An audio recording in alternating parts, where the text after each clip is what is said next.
Hello Libra, Sun, Moon, Rising, and Venus signs. Kamusta kayo? Sana po ay nasa mabuti kayong kalagayan.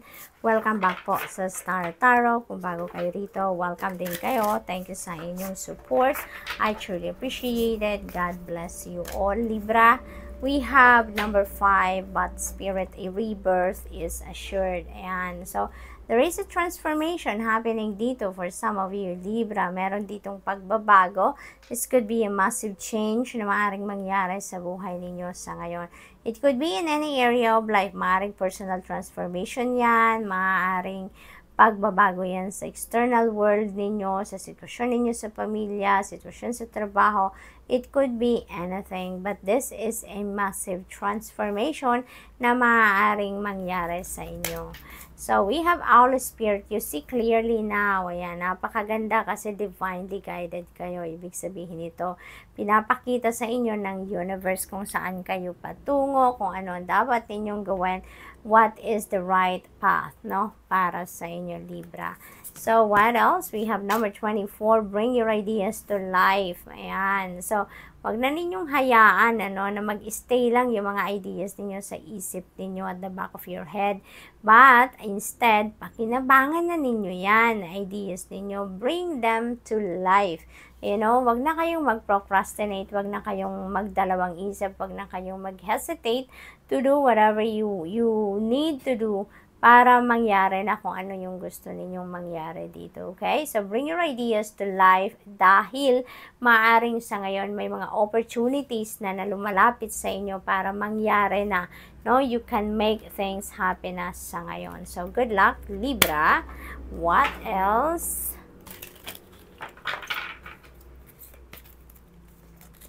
We have dreams. Ayan. So, bring your ideas to life. Meron din tayong dreams. It feels like to me na related sila with each other, no? Huwag na ninyong hayaan na yung mga pangarap ninyo maging pangarap lang, okay? Na mag-stay lang at the back of your head. You really need to take action now, okay? You really need to make plans. You really need to take action now. Otherwise, di ba? Baka yung mga opportunities na meron kayo sa ngayon, mga lumalapit sa inyo sa ngayon, might slip away, hindi ba? So, habang nandiyan sila, take action already. Okay, Libra? So, we have stimulate. Ayan. So, maybe kailangan ninyo ngayon na mag-isip talaga. I-stimulate ninyo ang inyong isipan, di ba? Nagkaroon na nga kayo ng magagandang ideya. So, kailangan nyo na lang ngayon pag-isipan how you are going to, to apply them to action, hindi ba? Ano ang magagawa ninyo? Paano ninyo gagawin? Paano ninyo perform ang mga bagay-bagay, no? Ang mga diskarte, paano ninyo gagawin yan? So, you may need to stimulate your brain sa ngayon. Stimulate your mind para lumabas, no? Ang mga creative ideas, ang mga strategies ninyo sa ngayon. So, we have abundance. Ayan, napakaganda. This could be abundance of money na parating sa inyo dito. Maring maraming mga financial blessings ang maaring dumating dito. At tsaka hindi lang yan, maaring this could also be abundance of opportunities na dadating sa inyo dito, Libra. So, that could be it as well, hindi ba? So, tignan natin kung ano pa ang ganap for Libra. So, we have 7 of Autumn. Ayan, have patience and don't worry, okay?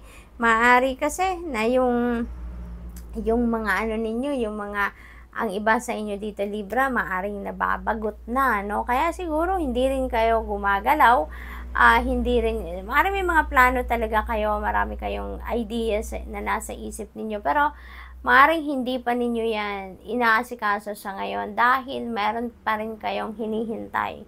Maybe you don't want to start a new endeavor dito na hindi pa ninyo nakikita yung resulta or yung bunga ng inyong hard work from the previous endeavor na ginawa ninyo. So, posibleng gano'n ang sitwasyon dito, no? Kaya ayaw ninyo na gumalaw, ayaw ninyo na mag-invest na naman ng inyong oras, panahon, pera on something na hindi pa ninyo nakukuha kung ano man yung bunga ng inyong pagsisikap in the past, no? So, maaaring gano'n ang ganap. So, you may need to, you may need to take a time to reevaluate what are the things that are happening na sa buhay ninyo. Kasi maaari din na kung ano man yung hinihintay ninyo, maybe kung hindi pa talaga yan dumadating, hindi ba, ibig sabihin lang yan na hindi pa yan ukol. Diba? Kasi kung hindi ukol, hindi bubukol, diba? Regardless of what we do, kung hindi pa yan tama sa panahon, talagang hindi yan ibibigay pa sa'yo, hindi pa yan mangyayari. So, maybe may mga ganun sitwasyon ng iba, but, kailangan ninyong mag-isip-isip sa ngayon, kailangan ninyong pagmuni-munihan ng inyong mga sitwasyon because you never know, baka din, diba, yung mga new ideas na to, na meron kayo, mga plano ninyo ngayon, maaaring yan ang dapat na pagtuunan din muna ninyo ng pansin sa ngayon rather than focusing on what you are waiting for na resulta ng una ninyong ginawa. Because maaaring meron na kayong mga opportunities na kumakatok sa ngayon para suportahan kung ano man yung kung paano ninyo maisa sa katuparan yung mga bagong ideas na to. Diba? So, posibleng may ganon ang ganap dito, Libra. So, tingnan natin kung ano pa ba. We have 6 of summer. Ayan. So, this is really good. Maybe ang iba sa inyo is focusing on your kids sa ngayon, dun sa may mga anak. Maaring ngayon, ang pick up ko dito, maybe you are coming home. Maybe you're a mom or a dad, or grandma or grandpa, nasa malayong lugar, maaring doon kayo, maaring nagtatrabaho kayo sa kung saan man, at maaring nawalay kayo sa inyong mga anak, or mga apo, and you are thinking about visiting them, or maybe you're coming home, for good. Maaring ganun ang ganap dito for some of you. For others of you naman dito, Libra, maaaring meron ditong magbalik sa buhay ninyo. Okay? Let's say, for example, mga ex ninyo, ex-lover ninyo, ex-jowa, mga ganon.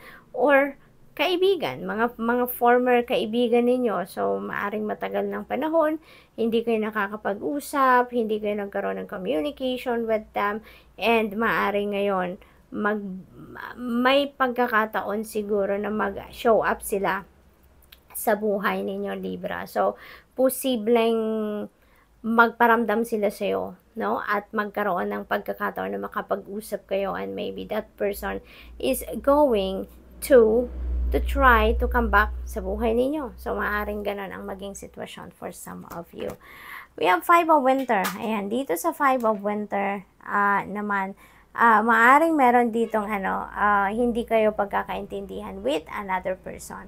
Maaring meron ditong pag-uusap, may conversation happened, pero you were not on the same page. You end up walking away from each other na hindi kayo nagkaintindihan, hindi kayo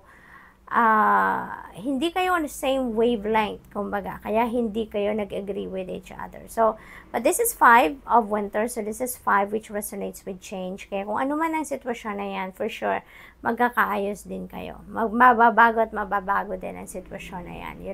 Kapag humupa na ang galit, nakapag-isip-isip na kayo, nakapag-muni-muni na kayo, then for sure, magkakaroon din kayo ng pagkakataon na makapag-usap at maayos kung ano ang dapat maayos. So, good luck.